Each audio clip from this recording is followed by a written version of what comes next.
ये तकरीबन कोई $30.5 मिलियन इस पे टोटल कॉस्ट आई है सिर्फ इस हॉस्पिटल के बनाने में और इसके इक्विपमेंट की प्रोविज़न में।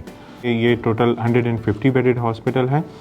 इस टाइम पे हमारी 10 स्पेशलिटीज़ हैं यहाँ पे और उन 10 स्पेशलिटीज़ में इंटरनल और इमरजेंसी मेडिसिन है, फैमिली मेडिसिन है, paediatric medicine, orthopaedics, urology, general surgery, radiology and dermatology, ये सारी स्पेशलिटीज़ इस टाइम पे सारी काम कर रही हैं और round the clock hospital run हो रहा है। State of the art, up to date and modern machineries में अवेलेबल है।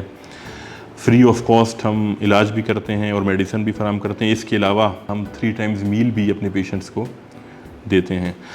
अभी 99% ऑफ द पेशेंट्स जो यहाँ के लोकल हैं वो कराची नहीं रेफ़र होते और यहीं पे अपनी ट्रीटमेंट भी लेते हैं और उनको फ्री ऑफ कॉस्ट हर सहूलत दी जाती है। अगर कोई ऐसा इमरजेंसी हो जाती है जिसकी ट्रीटमेंट यहाँ पे नहीं है तो हम उसको भी फ्री ऑफ कॉस्ट अपनी वेल इक्विप्ड एम्बुलेंस में कराची पहुँचाते हैं ताकि वो अपना इलाज वहाँ पे करा सके और ये बहुत रेयर है कि उनको कराची रेफ़र किया जाए।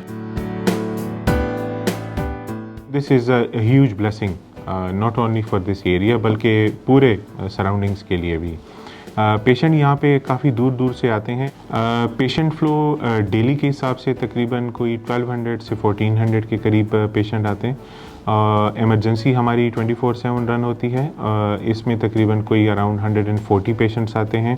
रिसेंटली अभी हमने कुछ यूरोलॉजिकल प्रोसीजर भी स्टार्ट किए हैं जो कि पहले इस इलाके में मौजूद नहीं थे।